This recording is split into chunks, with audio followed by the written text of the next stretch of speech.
Welcome to your trusted current affairs session by Veranda IAS. This is me, Supriya.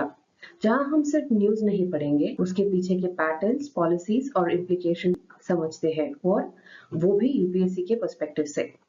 में हम देखने वाले हैं आज के इम्पोर्टेंट टॉपिक्स, जैसे हेल्प एज इंडिया की 2025 की रिपोर्ट, जिसमें एजिंग पॉपुलेशन और इंटर जनरेशन गैप को सामाजिक और पॉलिसी लेवल का मिलेगा। दूसरा है द एयर इंडिया का रिसेंट बोइंग जो क्रैश से जुड़ी सेफ्टी कंसर्न पर फोकस करेगा। एविएशन सेक्टर के जो रेगुलेटरी लूपहोल्स हैं उनको हम समझने की कोशिश करेंगे। Third is about the Israel Iran conflict and उसकी इंडिया के ऊपर क्या असर होगा। और फोर्थ होगा कि ट्रेडिशनल सीट्स के रिवाइवल पर जहां यूथ का एंगेजमेंट कभी बैंक्स के थ्रू कैसे हो रहा है, इसे कैसे एक इंस्पायरिंग ग्रासरूट एग्जाम्पल के तौर पे हम देखेंगे। तो let's start today's session with relevance, depth and UPSC के लेंस के साथ। अगर यूपीएससी मेंस के जीएस पेपर 1 या एथिक्स पेपर 4 में आप देख रहे होंगे तो एक थीम बार बार रिपीट होती है। डेमोग्राफी के इस टॉपिक को हम समझेंगे कुछ बेसिक फाउंडेशनल कॉन्सेप्ट्स को जो हेल्प एज इंडिया रिपोर्ट ने हाईलाइट किया है। If we talk about intergenerational relationship, ये काफी सिंपल लगता है पर इसका इम्पैक्ट बहुत डीप होता है। इसका मतलब है म्यूचुअल सपोर्ट और interaction between different generations, specially with families.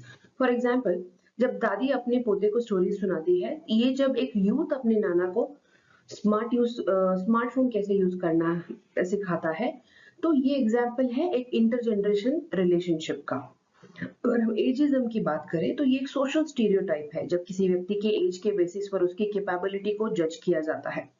जैसे old people can't learn take या दे आर बर्डन, ये एजिज्म के कुछ एग्जांपल्स हैं। अब जो यूपीएससी जीएस पेपर 4 में एम्पैथी एंड कंपैशन वाले क्वेश्चंस में ये सारा आपको काम में। If we talk about digital divide, ये ऐसा कॉन्सेप्ट है जहाँ पे डिजिटल इंडिया के दौरान भी एक सेक्शन ऐसा है जो इस वेव से कट ऑफ है, जो हमारे ओल्ड पीपल होते हैं। इसका मतलब है उन लोगों के बीच गैप जो टेक्नोलॉजी एक्सेस और यूज करते हैं वर्सेस जो वो नहीं कर पाते हैं। इस डिजिटल डिवाइड ने उनका एक्सेस तो बैंकिंग, हेल्थ केयर और गवर्नमेंट स्कीम तक का उसमें तक के इम्पैक्ट हुआ है। If you talk about Elder abuse और निग्लेक्ट, तो ये एक साइलेंट क्राइसिस है। इमोशनल और फाइनेंशियल भी इस पे इम्पैक्ट होता है। यूपीएससी के सोशल इश्यूज में जब भी आप देखोगे तो ऐसे या ऐसे एथिक के क्वेश्चन में आपको इसको वेलफेयर पर्सपेक्टिव सकते हो, आप डिग्निटी ऑफ द एज्ड के कांसेप्ट से लिंक कर सकते हो। यहाँ पे जहाँ यूथ को फ्यूचर बताया जाता है, वही एल्डरली को पास्ट का एक्सपीरियंस कहा जाता है। पर एक स्ट्रॉन्ग सोसाइटी दोनों को इक्वली एम्पावर करती है। How this article talks about. तो अब बात करते हैं हेल्प एज इंडिया 2025 रिपोर्ट के कुछ शॉकिंग लेकिन आई ओपनिंग फाइंडिंग्स की, जो हमारी सोसाइटी के एजिंग क्राइसिस और रिफ्लेक्ट करती है। वाइडनिंग कम्युनिकेशन गैप की अगर बात करेंगे तो रिपोर्ट के मुताबिक 54% elders feel lonely and emotionally distant. Youth उन्हें विजडम के रूप में नहीं बल्कि एक लोनलीनेस और डिपेंडेंस के लेंस से देखते हैं। ये कम्युनिकेशन और इमोशनल कनेक्शन में एक बहुत ही सीरियस ब्रेकडाउन को दिखाता है। If we talk about digital exclusion, तो सिर्फ 41% एल्डर्स स्मार्टफोन का यूज करते हैं। मेन रीजन इसका क्या हो सकता है? फियर ऑफ एरर या लैक ऑफ कॉन्फिडेंस भी there are few of the. लेकिन आयरनी अब इस बात की ये है कि 73% एल्डर्स बिलीव कि टेक्नोलॉजी उन्हें यूथ से जुड़ने में हेल्प करेगी। ये एडॉप्शन इसमें बहुत ही लो दिखाई दिया।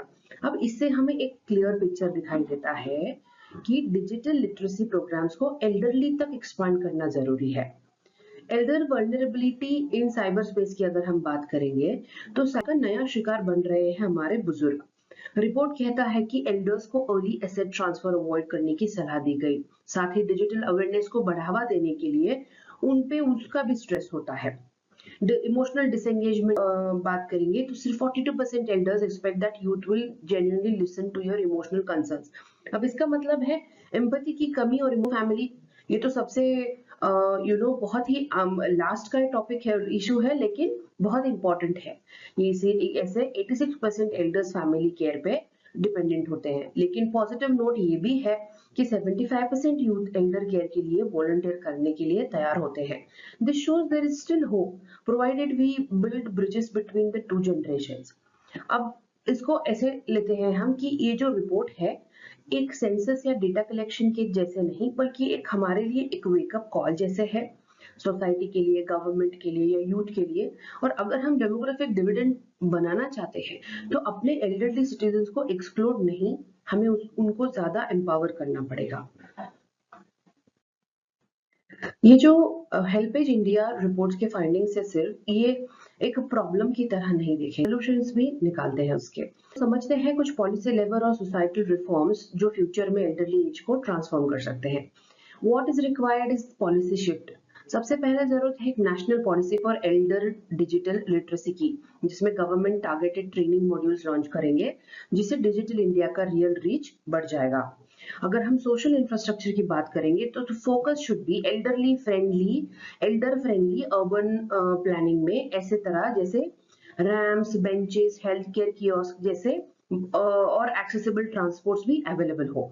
ये है स्मार्ट सिटीज मिशन के साथ भी। अब अगर रिफॉर्म्स की बात करें तो ये सिर्फ गवर्नमेंट का काम नहीं है, फैमिली सिस्टम को भी रिफॉर्म की जरूरत है। इंट्रोड्यूस करना होगा इंटरजेनरेशनल लर्निंग मॉड्यूल्स, जहां एल्डर्स और यूथ दोनों एक दूसरे से सीखेंगे और उनको समझेंगे। If you talk about financial awareness drives और प्रॉपर्टी एक्सप्लॉयटेशन रोकने के लिए एल्डर्स को चाहिए एक असेट सेफ्टी एजुकेशन। बैंक्स और लोकल अथॉरिटीज को मिलके बहुत सारे वर्कशॉप्स कंडक्ट करने चाहिए ऑन सिक्योर ऑनलाइन बिहेवियर। जब डिजिटल स्किलिंग, उनको स्किल करना जरूरी है, सोशल आइसोलेशन को तोड़ने और उनको उनको डिजिटली एम्पावर करने से हम उनको एक एसेट की तरह यूज कर सकते हैं। वीडियो कॉल्स, यूपीआई, टेलीमेडिसिन, ये सब तभी एक्सेसिबल बनेगा जब उनको वो समझ में आएगा कि यूज कैसे करते हैं।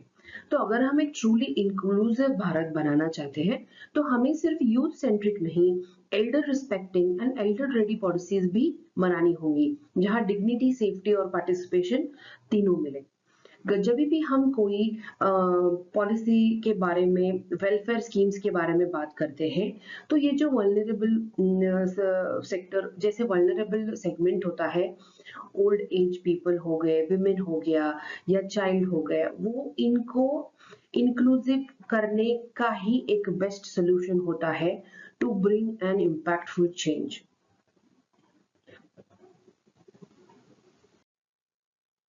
आज हम एक ऐसे इंसिडेंट पर बात करने वाले हैं जिसमें टेक्नोलॉजी, सेफ्टी स्टैंडर्ड्स और पब्लिक अकाउंटेबिलिटी तीनों का टेस्ट हुआ। The air India Boeing 787-8 crash on June 12, 2025। ये सिर्फ एक एविएशन एक्सीडेंट नहीं था, ये एक पॉलिसी एंड प्रिपेयर्डनेस का वेकअप कॉल था for India civil aviation system. हुआ ये था कि एयर इंडिया की जो बोइंग फ्लाइट थी ड्रीम लाइनर की, जो अहमदाबाद से लंदन को जा रही थी, टेक ऑफ के कुछ मिनट के बाद ही क्रैश हो गई। इस एयरक्राफ्ट को ग्लोबली सेफेस्ट माना जाता था और ये इंसिडेंट बना वर्ल्ड का पहला लॉस केस, जहां पे जो ड्रीम लाइनर का फर्स्ट, मतलब वर्ल्ड में ऐसा केस। कैजुअलिटी के बारे में बात करेंगे तो ट्रेजिकली पूरे फ्लाइट में सिर्फ एक ही पैसेंजर बचा है। ये फर्टिलिटी के पॉइंट ऑफ व्यू से भी एक अपने आप में एक एविएशन हिस्ट्री के लिए भी पूरा शॉकिंग है। अब इन्वेस्टिगेशन और नेशनल इम्पैक्ट की बात करेंगे तो इस घटना ने भारत की एविएशन सेफ्टी प्रैक्टिसेस, डीजीसीए के मॉनिटरिंग सिस्टम्स और पायलट की ट्रेनिंग स्टैंडर्ड्स को स्पॉटलाइट में ला दिया है। पब्लिक और पार्लियामेंट दोनों ने इसको हमारे एग्जाम पॉइंट ऑफ व्यू से भी देखेंगे। तो this becomes important when we talk about disaster management, civil aviation emergency protocols क्या होते हैं, कैसे होते हैं, एक्सेट्रा। यहाँ पे कुछ यूपीएससी के लिए जो रेलेवेंट टॉपिक्स, जैसे कुछ इंस्टीट्यूशंस हैं, वो है इंटरनेशनल सिविल एविएशन ऑर्गेनाइजेशन या फिर air safety audits, flight crew fatigue and regulatory lapses. जब भी हम ऐसे कोई इंसिडेंट्स को देखते हैं एज अ फ्यूचर ब्यूरोक्रेट्स, या अगर आप कहीं कोई ऐसे पोस्ट में है जहाँ पे आपको ऐसे कोई सिचुएशन से सामना करना पड़े, तो you should be well prepared कि इसके इमीडिएट सॉल्यूशंस क्या प्रोवाइड कर सकते हैं। हमें पॉलिसी बनाने वालों के लिए ना ये क्रैश एक रिमाइंडर है कि सेफ्टी प्रोटोकॉल्स सिर्फ मैनुअल में नहीं, ग्राउंड रियलिटी में भी विजिबल होना चाहिए। अब हम समझते हैं कि जो बोइंग 787 ड्रीम लाइनर का बैकग्राउंड क्या था, जिससे क्रैश के कॉन्टेक्स्ट में हमारी समझ और शार्पन हो जाएगी। एविएशन सेफ्टी को समझने के लिए एयरक्राफ्ट का हिस्ट्री, उनका प्रोक्योरमेंट और परफॉर्मेंस ट्रैक रिकॉर्ड भी उतना ही जरूरी होता है। 2006 के डील में ये बिगनिंग हुआ, जहां पे एयर इंडिया ने बोइंग 787 ड्रीमलाइनर को अपनी फ्लीट में इंक्लूड किया था 26 के डील के जरिए, जब गवर्नमेंट ओनरशिप में थी। ये डील्स थी 68 एयरक्राफ्ट के लिए, जिसमें long term global expansion vision भी इंक्लूडेड था।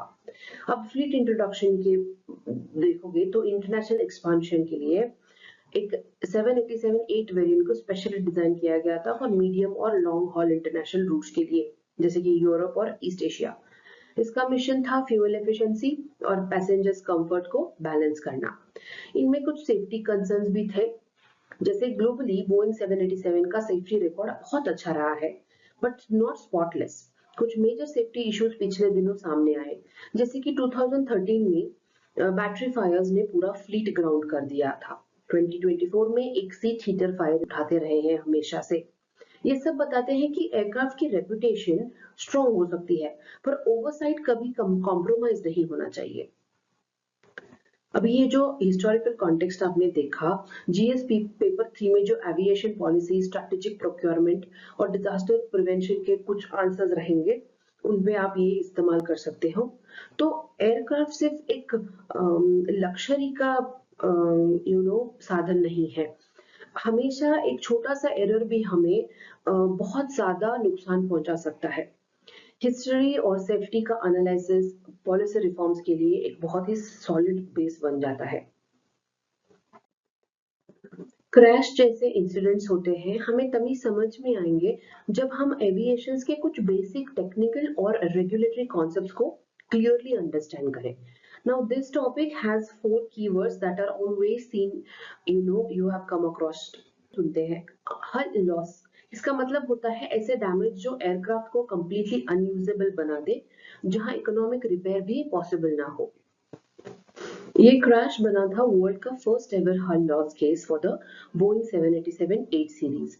जेनेक्स 1B67 की बात करें तो ये एक एडवांस्ड और हाई बाईपास टर्बोफैन इंजन है जो बोइंग 787 में यूज होता है। इसकी खासियत है ये है कि फ्यूल एफिशिएंसी, लो इमिशन, लेकिन इसका ऑपरेटर लोड बैलेंसिंग, किसी भी इम्बैलेंस से परफॉर्मेंस डिग्रेड हो सकती है। डीजीसीए होता है डायरेक्टोरेट सिविल एविएशन, वो एक भारत की सिविल एविएशन रेगुलेटरी जो एयर सेफ्टी, पायलट लाइसेंसिंग और एयरलाइन इंस्पेक्शन का रिस्पॉन्सिबिलिटी लेती है। इस क्रैश के बाद जो डीजीसीए है बहुत ही किया ये, और ओवरसाइट मैकेनिज्म पे भी उन्होंने सवाल उठाए हैं। Vian.ai is start map for air India. Vian.ai एक का ट्रांसफॉर्मेशन प्लान है जो टाटा ग्रुप ने एयर इंडिया के लिए दिया है, जिसमें सेफ्टी रिफॉर्म्स, पैसेंजर एक्सपीरियंस और डिजिटल और अर्जेंसी के साथ रिविजिट किया जा रहा है। ये टर्म्स जो है यूपीएससी के पेपर में, एसए में या कोई इंफ्रास्ट्रक्चर की थीम हो, और प्रीलिम्स में भी फैक्चुअल एमसीक्यूज के रूप में you'll find them. So once you are thorough with the concept, so you will be able to address the question very properly. Aviation को हमें एक ट्रांसपोर्टेशन मोड से भी ज्यादा ये ट्रस्ट का इंजन होता है। ट्रस्ट तभी बनेगा जब सेफ्टी, ट्रेनिंग एंड ओवरसाइट सब इक्वली उनको हम एफिशिएंट बनाएंगे। अब समझते हैं इस क्रैश के वर्तमान में क्या सिग्निफिकेंस है नेशनल और इंटरनेशनल दोनों लेवल्स पे। ये क्रैश सिर्फ एक ट्रेजेडी की नहीं है, बल्कि हमारे सिविल एविएशन रिफॉर्म्स के लिए एक कैटलिस्ट भी बन सकता है। हम अगर फर्स्ट फेटल देखेंगे, ग्लोबल इम्पैक्ट अगर देखेंगे इसका, तो ये दुनिया का फर्स्ट एवर फेटल क्रैश था जो बोइंग 787 ड्रीमलाइनर का था। इसने इंडिया के एविएशन सेक्टर पे एक बहुत ही टफ स्पॉटलाइट डाल दिया है। एयरवर्दीनेस, क्रू ट्रेनिंग और प्री पायलट चेक्स पे बहुत सवाल उठ रहे हैं। 2023 में टाटा ग्रुप एक्विजिशन, जो टाटा सन्स है, उन्होंने एयर इंडिया को टेक ओवर किया। तो क्रैश के बाद इंटरनेशनल इन्वेस्टर्स और रेगुलेटर्स क्लोजली देख रहे हैं कि टाटा ग्रुप की इस क्राइसिस को ट्रांसपेरेंटली और एफिशिएंटली हैंडल करता है या नहीं। 5 years Vihan.ai प्लान का जो एक टेस्ट है, क्रैश ने टाटा's Vihan.ai ट्रांसफॉर्मेशन रोड मैप की क्रेडिबिलिटी को भी टेस्ट मोड में डाल दिया है। प्लान में एक dedicated head of safety and quality appointment किया गया है जो लॉन्ग टर्म कमिटमेंट का इंडिकेटर होगा। अब ये जो इश्यूज हैं टू अंडरस्टैंड कि regulatory oversight and public accountability कितनी इंपॉर्टेंट होती है। इंफ्रास्ट्रक्चर एंड डिजास्टर प्रिवेंशन के लिए हम क्या सॉल्यूशंस प्रोवाइड कर सकते हैं, और इसे के तौर पे crisis handling by private sectors post privatisation कैसे होता है। क्रैश से भी ज्यादा हम जैसे उसको कैसे रिस्पॉन्स करते हैं बिकम्स मोर इम्पोर्टेंट। कोई और सेफ्टी मेजर्स हो जिनको भी हम बचा पाए, या it becomes more important that in that way to the all life lost, we can learn from this kind of incidents of how we can be efficient enough, make ourselves efficient to even respond quickly to such kind of incidents and save maximum lives. तो अब नजर डालते हैं इस incident से जुड़ी regulatory और system problem के तरफ, जो शायद हमारे लिए एक ज्यादा लॉन्ग टर्म कंसर्न का इशू भी बन सकता है। ये सिर्फ एक मशीन फेल्यूर नहीं था, बल्कि पूरे एविएशन इकोसिस्टम पे एक सवाल था। डीजीसीए की ओवरसाइट की बात करेंगे तो ये जो इंस्टीट्यूशन है इस पे ऑलरेडी काफी प्रेशर है। जो राइजिंग केसेस है नियर मिस इंसिडेंट्स के और एयर सेफ्टी वायलेशंस के, वो बढ़ रहे हैं। अब इस क्रैश के बाद उनकी इन्वेस्टिगेटिव और एनफोर्समेंट कैपेसिटी का रियल टेस्ट होने जा रहा है। इंटरनेशनल सिक्योरिटी की बात करेंगे स्क्रूटिनी की, तो इन्वेस्टिगेशन में इंटरनेशनल एजेंसीज का इन्वॉल्वमेंट के बाद एक बहुत क्लियर कर देता है India's aviation standards are now under global microscope. ये एक अपॉर्चुनिटी है, वो एक ऐसे भी है कि हम और रिस्पॉन्सिबल बन के, कि हम ट्रांसपेरेंट और अकाउंटेबल बनकर ग्लोबल ट्रस्ट अर्न करें। अगर हम हाई एनालिटिकल पार्ट में जाएंगे तो सिस्टमिक इशू के बारे में बात करते हैं। एक्सपर्ट्स ने कुछ प्रोबेबल इश्यूज का इंसाइट दिया है, उनको हाईलाइट किया है, जैसे कि लोड मिसमैनेजमेंट, या फिर एम्बिएंट टेम्परेचर इम्पैक्ट, या engine anomalies, bird strike, structural integrity faults etcetera level पे नहीं होती, मल्टी लेयर रेगुलेटरी और ऑपरेशनल लैप्सेस का रिजल्ट होता है। हम जब भी इंफ्रास्ट्रक्चर सेफ्टी के बारे में बात करते हैं तो getting all the training part, considering all the challenges, making them first identify becomes very important. हम देश की ग्रोथ के बारे में बात करते हैं तो एयर सेफ्टी भी ग्राउंड सॉलिड होनी चाहिए। ये हमारे लिए ये जो क्रैश था वो शॉकिंग तो था, बट एविएशन सेक्टर में ग्रोथ के साथ साथ हम विजिलेंस भी इक्वली लाने की कोशिश करनी चाहिए हमें, to avoid such losses in the future. कोई भी डिजास्टर का, एविएशन डिजास्टर का सबसे कंस्ट्रक्टिव एंगल होता है हमने इससे क्या सीखा। ये स्लाइड जो है आपको बताएगी फ्यूचर रिफॉर्म्स को, उनको हाईलाइट करेगी जो इंडिया के एविएशन इकोसिस्टम को और ग्लोबली क्रेडिबल बना सकता है। एयर सेफ्टी ओवरऑल, भारत को अपनी airworthiness checks, emergency response training और इंस्पेक्शन प्रोटोकॉल्स को एक कंप्लीट सिस्टमैटिक रिव्यू करना पड़ेगा। ये ओवरऑल सिर्फ पॉलिसी लेवल पे नहीं, ऑपरेशनल ड्रिल्स तक भी होना चाहिए। If you talk about the strengthening of the institutions like DGCA, तो उनको मिलनी चाहिए एक ज्यादा ऑटोनॉमी, मैन पावर और डिजिटल सर्वेलेंस टूल्स, ताकि वो कंप्लायंस और एनफोर्समेंट जो है दोनों में इंप्रूवमेंट ला सके। अभी जैसे रेलवे में सीआरएस होता है, वैसे एविएशन में भी इंडिपेंडेंट ओवरसाइट होना जरूरी है।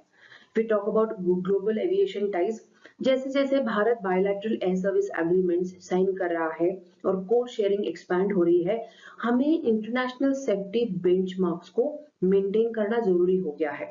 अदरवाइज क्रेडिबिलिटी और पार्टनरशिप दोनों में हम रिस्क में डाल देंगे दोनों को।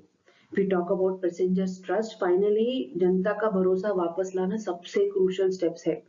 इसके लिए जरूरी है गवर्नमेंट और प्राइवेट प्लेयर्स मिलके विजिबल रिफॉर्म्स इंप्लीमेंट करें और इन्वेस्टिगेशन ट्रांसपेरेंटली हैंडल करें। इसके लिए we need to get this point particularly कि पब्लिक का trust, we can use this as an a possible solution. जब भी कोई ऐसी ट्रेजेडी होती है वहां से हम रिफॉर्म का रास्ता निकालने की बात करते हैं। एयर इंडिया क्रैश के बाद ये जरूरी है कि हम ग्रोथ विद सेफ्टी को एविएशन का जो पॉलिसी मंत्रा है उनका जो फर्स्ट प्रायोरिटी पे रखे इस बात को।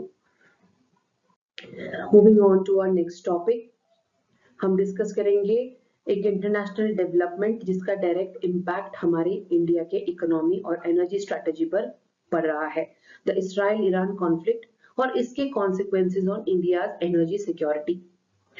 अब ये सिर्फ एक वॉर हेडलाइन नहीं है, हमारे लिए एक ग्लोबल चोक पॉइंट क्राइसिस है। अगर हम स्ट्रेट और हॉर्मोज की बात करें तो ये एक ग्लोबल ऑयल आर्टरी, सबसे crucial oil transit choke points में से एक है। ये ग्लोबल ऑयल मूवमेंट जो अराउंड 20% से भी ज्यादा इसी से होता है। अब इसराइल ईरान के कॉन्फ्लिक्ट के बाद इस रूट पे डिसरप्शन का खतरा बढ़ गया है और हमें याद रखना पड़ेगा इंडिया अपना 80% क्रूड ऑयल इंपोर्ट करता है जिसका मेजर हिस्सा इसी रूट से गुजरता है। 8% ऑयल प्राइसेस का सर्ज है, इमीडिएट इम्पैक्ट इससे सब। रिसेंट इजरायली स्ट्राइक के बाद एक ही दिन में क्रूड ऑयल प्राइसेस 8% तक बढ़ गए। ये क्लियरली दिखाता है कि रीजनल टेंशंस का भारत जैसे इंपोर्टर नेशंस पर कितना डायरेक्टली फाइनेंशियल प्रेशर पड़ता है। जो ऑयल डिपेंडेंस है on West Asia, India traditionally इन कंट्रीज पर डिपेंडेंट रहा है, इराक, सऊदी अरेबिया, यूएई, और प्री सैंक्शंस पीरियड में भी ईरान भी एक बहुत ही मेजर पार्टनर रहा था। तो इस रीजन में इंस्टेबिलिटी का मतलब होता है भारत के लिए शिपिंग कॉस्ट बढ़ जाएगा और इंपोर्ट के बिल बढ़ जाएंगे, इन्फ्लेट करना पड़ सकता है। तो if you see the things happening over the world around us also impacts India's economy in direct और indirect way। हम कभी भी अगर आप पास्ट में भी एक देखोगे तो चाहे वो 2019 का जो टैंकर अटैक्स हुआ था या यूएस और ईरान के टेंशन हमेशा ये साबित करते हैं कि मिडिल ईस्ट कॉन्फ्लिक्ट है जो पूरी दुनिया के एनर्जी मार्केट को शॉक वेव्स पहुंचाते हैं। एनर्जी सिक्योरिटी आज सिर्फ एक इकोनॉमिक कंसर्न नहीं है, हमारे लिए स्ट्रेटेजिक पिलर बन चुका है। और स्ट्रेट ऑफ हॉर्मुज जो जैसे चोक पॉइंट्स होते हैं ना, वो सिक्योरिटी उनको सिक्योर रखना भारत के नेशनल इंटरेस्ट का एक हिस्सा बन चुका है। अब हम समझते हैं कुछ बेसिक फाउंडेशनल कॉन्सेप्ट्स को जो पिछले स्लाइड में हमने इसराइल ईरान कॉन्फ्लिक्ट के कॉन्टेक्स्ट में डिस्कस किए गए थे। ये टर्म्स होते हैं यूपीएससी के जीएस पेपर 3 में हमें काफी इंपॉर्टेंट और स्पेशली एनर्जी सिक्योरिटी और ग्लोबल ट्रेड जैसे क्वेश्चंस में इंपॉर्टेंट होते हैं। You can site them. Energy security इसका मतलब होता है रिलायबल, अफोर्डेबल और सस्टेनेबल एनर्जी सप्लाई का होना ताकि इकोनॉमी स्मूथली फंक्शन करे। एनर्जी सिक्योरिटी का मतलब होता है फ्यूल शॉर्टेज, हाई इन्फ्लेशन और strategic vulnerability. Straight of Hormuz जो है ये एक बहुत ही नैरो सी पैसेज है between Persian gulf and arrest, critical oil transport root माना जाता है इसको। ब्लॉकेज या कॉन्फ्लिक्ट अगर हो जाए तो यहाँ पूरी डिस्टर्ब हो सकता है। चोक पॉइंट मतलब क्या होता है? इसका मतलब है ऐसे नैरो मैरीटाइम कॉरिडोर जैसे हॉर्मज हो गया, सुएज हो गया, पनामा हो गए, तो यहाँ अगर ट्रैफिक रोका गया तो ग्लोबल ट्रेड ही कोलैप्स हो जाएगी। ये जियोपॉलिटिकल वल्नरेबिलिटी का एक बहुत ही क्लासिक एग्जाम्पल है। सुएज के इशू है, ये जो होते हैं एक मेजर रूट है इंडिया के एक्सपोर्ट्स को to Europe and North America. अगर ये रूट ब्लॉक हो जाएंगे तो जैसे recent Red Sea piracy incident हुआ था तो लॉजिस्टिक कॉस्ट और डिलीवरी टाइम दोनों में टाइमिंग बढ़ जाए। इन्फ्लेशन पास थ्रू अगर बात करेंगे तो जो ग्लोबल ऑयल प्राइसेस राइज होते हैं तो उसका सीधा इफेक्ट होता है भारत जैसे इंपोर्टर कंट्रीज के इन्फ्लेशन रेट पे। इसे कहते हैं इन्फ्लेशन पास थ्रू इफेक्ट, जहां rising crude prices transport, food और मैन्युफैक्चरिंग कॉस्ट को भी बढ़ा देते हैं। ये जो सारे कॉन्सेप्ट्स अभी हमने देखे जीएस पेपर 3 के आंसर में इंटीग्रेट कर सकते हो आप। Strategic choke points and energy diplomacy, global supply chain vulnerabilities को हम इसमें ऐसे मेंशन कर सकते हैं।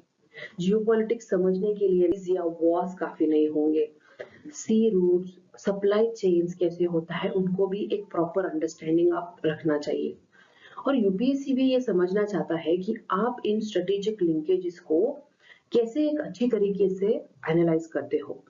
तो तो यूजिंग सच बेसिक टर्म्स या अंडरस्टैंडिंग के ये लिंकेजेस कितना इंपॉर्टेंट होते हैं टू प्लान द स्ट्रेटजी या कुछ रिफॉर्म्स प्लान करने हो, तो this article gives you very important insights.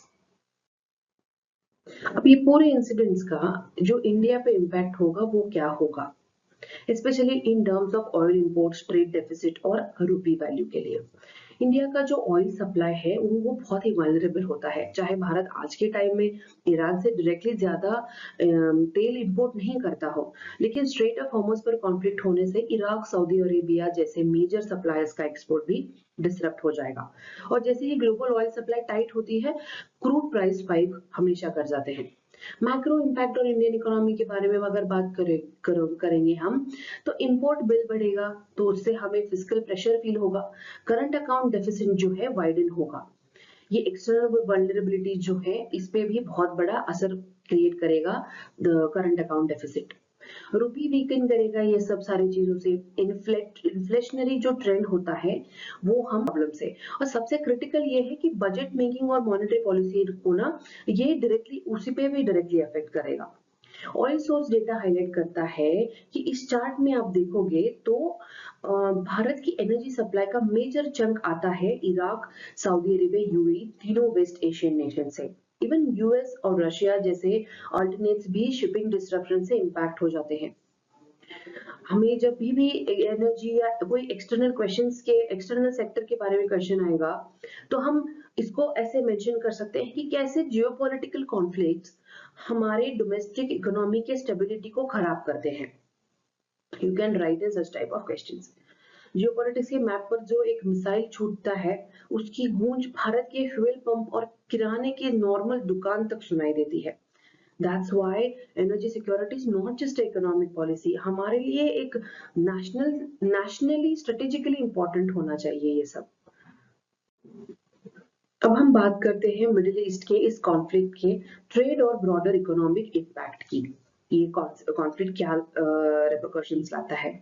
Export roots disturb हो जाएंगे। अभी हमने देखा कि अगर ये जो रेड सी या सुएज कैनल जैसे रूट्स ब्लॉक करेगा, तो शिप्स को केप ऑफ गुड होप से जाना पड़ेगा। अब इसका मतलब है 15 to 20 डेज का डिले, 40 to 50% तक ज्यादा फ्रेट कॉस्ट हो जाएगा। तो ये भारत जैसे एक्सपोर्ट हेवी देश के लिए बहुत ही बड़ा लॉजिस्टिकल चैलेंज बन जाता है। स्पेसिफिक इम्पैक्ट अगर बात करोगे आप, तो इंजीनियरिंग गुड्स, टेक्सटाइल्स और एमएसएमई एक्सपोर्ट्स जो भारत के एक कोर एक्सपोर्ट सेक्टर्स हैं, उन पर डायरेक्ट इम्पैक्ट पड़ेगा। टाइम डिलेज और शिपिंग कॉस्ट बढ़ने से उनका ग्लोबल कॉम्पिटिटिवनेस भी अपने आप कम हो जाता है। गोल्ड एंड इन्फ्लेशन लिंकेज की बात करेंगे तो अनसर्टेनिटी के टाइम पे इन्वेस्टर्स सेफ हेवन्स जैसे गोल्ड की तरफ भागते हैं। अब गोल्ड ने 1 लाख रुपए तक का प्राइसिंग टच किया है। अगर ये अनसर्टेनिटी लंबी चली तो इसका इम्पैक्ट भी होगा। इंपोर्टेड इन्फ्लेशन, मॉनेटरी पॉलिसी को एडजस्ट करना पड़ेगा और ओवरऑल इकोनॉमिक स्टेबिलिटी भी हमारी थोड़ी सी डिसबैलेंस हो जाएगी। Whenever we talk about such kind of incidents that will be directly related to economy, so you can put forth this kind of impact that a domestic economy would face. जब भी भारत जैसे economy जो global trade पे बहुत ज्यादा तरीके से dependent होती है, उसके लिए दुनिया में कोई भी कॉन्फ्लिक्ट सिर्फ न्यूज की तरह नहीं, एक फाइनेंशियल रिपल बन जाता है। आप ये रिपल इफेक्ट समझे, आप आंसर लिखते वक्त उसे ऐसा कनेक्ट बनाएं जो ना कि सिर्फ प्रॉब्लम पर फोकस्ड हो, बल्कि एक मल्टी डायमेंशनल अप्रोच से आप अंडरस्टैंड करें कोई भी इशू को। तो this is how this article is going to be helpful for you. अब ये जो कॉन्फ्लिक्ट हुआ उसके इम्पैक्ट्स देखे हमने, इसके फ्यूचर इम्प्लीकेशंस क्या हो सकते हैं, will try and understand.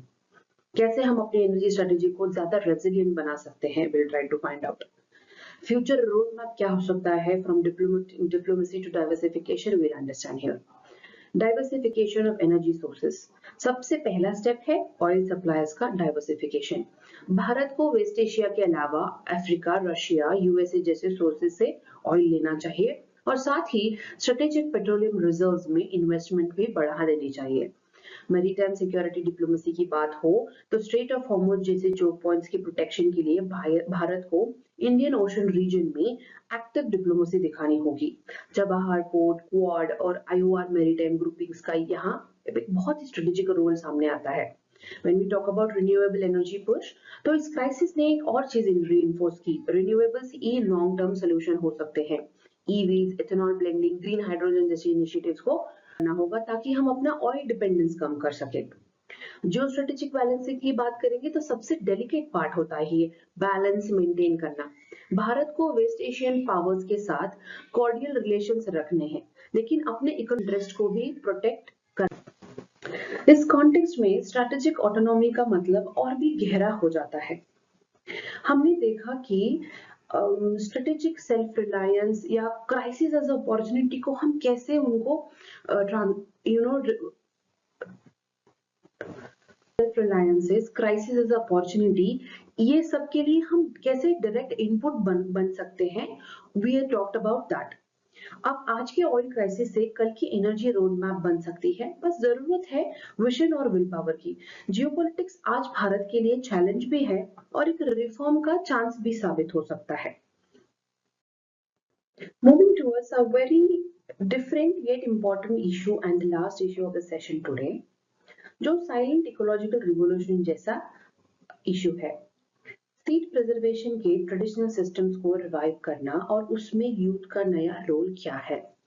Seed legacy and community models की कभी हम बात करते हैं तो यानी कि ये एक centre for science and environment की रिपोर्ट के मुताबिक हाइब्रिड और जेनेटिकली मॉडिफाइड जो सीड्स होते हैं उनके बढ़ते यूज के कारण यूथ का इंटरेस्ट ट्रेडिशनल सीड कंजर्वेशन में लगभग खत्म होता आ रहा है। लेकिन एक होप का मॉडल बन के आ रहा है तीर्थ विलेज कर्नाटका का और चिजमी विलेज नागालैंड से। इन दोनों जगह ने कम्युनिटी के लोग बैंक्स बनाए हैं जहां यूथ को एक्टिवली एंगेज किया जा रहा है सीड टेस्टिंग के लिए, बायोडाइवर्सिटी सिलेक्शन और प्रिजर्वेशन प्रोसेस में। हम इंडिया की जो एग्रो ट्रेडिशन, ये तो भारत पुराना पुराना मतलब एग्रीकल्चर से रिलेटेड परंपरा में जुड़ा है। 99% एग्रीकल्चर ट्रेडिशनल सीड्स पर ही डिपेंड करता है। ये सीड्स कंजर्व करना उनको ये जो होते थे कम्युनिटी नॉलेज और फैमिली रिचुअल्स पे के जरिए, स्पेशली वुमेन लेड प्रैक्टिसेस के जरिए ये प्रिजर्वेशन को कैरी किया जाता था। ग्रीन रिवॉल्यूशन जब आया तो उन्होंने ये यील्ड को बहुत ही बताया, लेकिन इसके साइड इफेक्ट्स ये हुए कि सीड डाइवर्सिटी इरोशन हो गया, हाइब्रिड सीड डिपेंडेंसी हमारी ज्यादा बढ़ गई, एमएनसी लेड सीड मोनोपोली को देखा गया। अब इसका रिजल्ट ये हुआ कि इंडिजिनियस सीड वैनिश होने लगे और यूथ का सीड नॉलेज से डिस्कनेक्ट देखा गया। हम जब भी एग्रीकल्चर में seed diversity, sustainable farming, community initiatives की बात करेंगे तो this article talks about that. ये article down to earth magazine से मैंने लिया है। It is an important topic for environment. और हम जब भी कोई एग्रीकल्चर को लेके कोई थीम के हिसाब से अगर लिखना चाहते हैं तो becomes a very nice answer writing session for you here. कभी भी खुद बीज संभालना एक समय में एक संस्कृति का हिस्सा था। अब जब हम सस्टेनेबल एग्रीकल्चर की तरफ बढ़ रहे हैं तो सीड बैंक सिर्फ एक स्टोरेज की तरह एक्ट नहीं करेगा, बल्कि एक कल्चरल मेमोरी और इकोलॉजिकल फ्यूचर का ब्रिज बनेगा। और अगर यूथ वापस जुड़ता है इस सब से तो हम बायोडाइवर्सिटी को सही तरीके से कंजर्व कर पाएंगे। अगर हम ट्रेडिशनल सीड कंजर्वेशन को समझना चाहते हैं तो कुछ कोर कॉन्सेप्ट्स हैं, उनको क्लियर हमारे दिमाग में होना जरूरी है। अब यूपीएससी प्रीलिम्स में इसके पेपर में ना ये सारे आपको कॉन्सेप्ट्स दिखाई देंगे। कम्युनिटी सीड बैंक्स जो होते हैं ये होते हैं locally manage seed storage system, जहां किसान करता है। जो सीएसबी होते हैं वो बन गए हैं ग्रास रूट बायोडाइवर्सिटी कंजर्वेशन के फाउंडेशन। अगर हम हाइब्रिड सीड्स को देखें तो ये सीड्स दो अलग अलग प्लांट स्ट्रेन्स का क्रॉस करके बनाया जाता है। ज्यादा ईल्ड देते हैं ये, लेकिन रीयूज नहीं कर सकते हम। फार्मर को हर सीजन नए सीड्स ही खरीदने पड़ते हैं। इससे क्या होता है, इस वैरायटी का इरोशन ही हो जाएगा।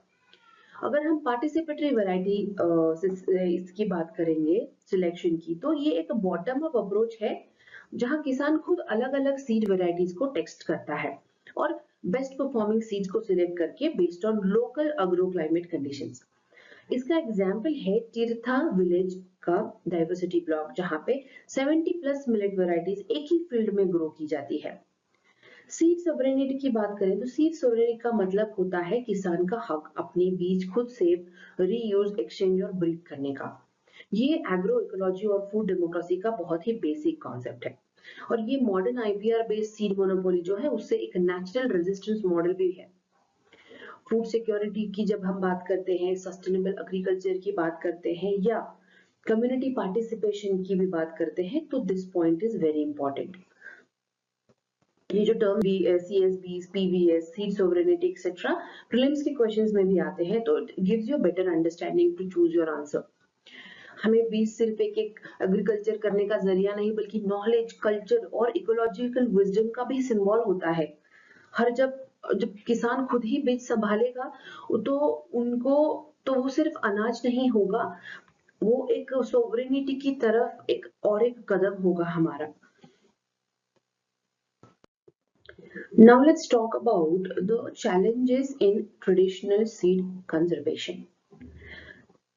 ये challenges सिर्फ agricultural नहीं होते, cultural और generation भी होते हैं। Erosion of indigenous knowledge, बहुत सारे ट्रेडिशनल बीज की जानकारी आज भी बुजुर्ग महिलाओं के पास होती है। अगर ये ट्रांसफर नहीं हुई तो नॉलेज का एक्सटेंशन हो जाएगा। जैसे उत्तराखंड के रोटियाना जैसे डिश होते जा रहे हैं, वैसे ही सीड रिचुअल भी एंडेंजर्ड हो रहा है। यूथ प्रेफरेंसेस शिफ्टिंग, आज के यूथ जो हाइब्रिड जीएम सीड्स को प्रेफर करते हैं क्योंकि उनमें फास्ट रिजल्ट्स होते हैं और मार्केट में और सरकारी स्कीम्स में उनका अग्रेसिवली प्रमोशन किया जाता है। ट्रेडिशनल सीड का कम मतलब उनके काम को देखा जाता है as a labour intensive, outdated और लेस प्रॉफिटेबल प्रोसेस। कम्युनिटी सब अगर बात करें तो ये एक बहुत ही रे ऑफ होप है। चैलेंज के बीच में ये सारे चैलेंजेस को बहुत सारे सक्सेसफुल स्टोरीज भी हैं। शाहजहाँ समृद्ध जैसे कर्नाटका में यूथ को पार्टिसिपेटरी वैरायटी सिलेक्शन और डाइवर्सिटी ब्लॉक फार्मिंग से जोड़ता है। जो नागालैंड में भी सीड बैंक है, वो एक वुमेन लेड इनिशिएटिव है जो सीड्स के साथ कल्चर को भी, अभी आप देखना कि ये पॉइंट कैसे traditional knowledge, agriculture innovation, generational divide, ऐसे टॉपिक्स को भी इंटीग्रेट करता है। तो हमें सीड्स, एग्रीकल्चर ये सब सोचते हुए एक कल्चर का कैरियर भी उसको हम मान सकते हैं। अगर हम यूथ को रिकनेक्ट नहीं कराया हमने, तो हम ना केवल बायोडाइवर्सिटी बल्कि अपनी एक बहुत ही पारंपरिक डायरेक्शन को भी खो देंगे। अभी बात करते हैं हम ट्रेडिशनल सीड कंजर्वेशन पर और उनकी लॉन्ग टर्म कॉन्सिक्वेंसेस और रिफॉर्म अपॉर्चुनिटीज इससे क्या हो सकते हैं सीड कंजर्वेशन से। लॉस ऑफ बायोकल्चरल हेरिटेज, अगर यूथ अपने आप को डिसेलिनेट करता है तो हम थाउजेंड्स ऑफ हाईलूम सीड्स वैरायटीज खोने का रिस्क उठाते हैं जो लोकल इकोसिस्टम के लिए परफेक्टली अडेप्टेड होते हैं। ये सिर्फ बायोडाइवर्सिटी के नहीं बल्कि एक कल्चरल विरासत का भी लॉस हो जाएगा। जो हमारी सीड डिपेंडेंसी है, हाइब्रिड और कमर्शियल सीड्स पर ओवर रिलायंस करना सीड सोवरेनिटी और फूड सिक्योरिटी दोनों को डेंजर में ला देगा, especially in climate stretch zones जहां पे लोकल अडेप्टेबिलिटी बहुत जरूरी होती है। तो ये dependency ultimately market driven input cycle बनाता है। If we talk about the need for policy reforms, क्या किया जा सकता है, तो ये जो सीड बैंक होते हैं गवर्नमेंट स्कीम के अंडर, जैसे पीएम किसान, एमजी नरेगा जैसे skill work, agriculture infrastructure fund के अंदर फॉर्मल ट्रेनिंग हो, सर्टिफिकेशंस हो, अवार्ड्स दिए, मोटिवेशन मिले। फोक मीडिया, स्टोरी टेलिंग और लोकल सीड फेस्टिवल्स को इसको एक ग्रास रूट प्राइड बनाना चाहिए। Only then we will be able to achieve such kind of reforms. Biodiversity conservation में भी आप ये एक पॉइंट की तरह रख सकते हो कि कैसे ट्रेडिशनल सीड को कंजर्व करना इनडायरेक्टली या डायरेक्टली बायोडाइवर्सिटी को कंजर्व करना ही हुआ। तो अगर हम बीज हमारे सीड कहीं ना कहीं हम उसको भी पीछे छोड़ रहे हैं। इंडिया अपनी सीड सोवरेनिटी तीनों को एक साथ ही प्रोटेक्ट कर सकता है। तो टुडे सेशन वी सॉ कि कैसे अलग अलग लेकिन इक्वली इम्पोर्टेंट टॉपिक्स देखे हमने, एक डिटेल अंडरस्टैंडिंग की उनकी। हेल्पेज इंडिया की रिपोर्ट से समझा कि कैसे एजिंग इंडिया का सोशल इंफ्रास्ट्रक्चर गैप कर रहा है। एयर इंडिया बोइंग का जो क्रैश था वो दुखद घटना, जहां पे हमने रेगुलेटरी अकाउंटेबिलिटी कितनी जरूरी होती है ये समझा। इसराइल ईरान का कॉन्फ्लिक्ट, जहां देखा कि वहां कुछ कर रहे हैं लोग और उसका इम्पैक्ट हमारे जैसे कंट्रीज पे कितना बुरी तरीके से होता है। देखा कि ट्रेडिशनली सीड कंजर्वेशन करना बायोडाइवर्सिटी, कल्चर और यूथ एंगेजमेंट के लिए कितना क्रिटिकल टॉपिक है। So when you learn through such kind of linkages to understand the basic concepts or examples, आपका आंसर राइटिंग इंपॉर्टेंट हो जाता है, उनको एक एज मिलती है, and then you try always every day to think in that perspective. अगर आपको कोई specific topic चाहिए next session के लिए, this kind of extra topics, you can suggest that in the comments. If you like the session, do visit this channel tomorrow again. And this is me Supriya और आप देख रहे थे veranda IAS के साथ एक बहुत इसका बैकग्राउंड। मिलते हैं नेक्स्ट सेशन में, तब तक के लिए keep revising, keep studying. Thank you so much. Veranda IAS, where your dream becomes reality.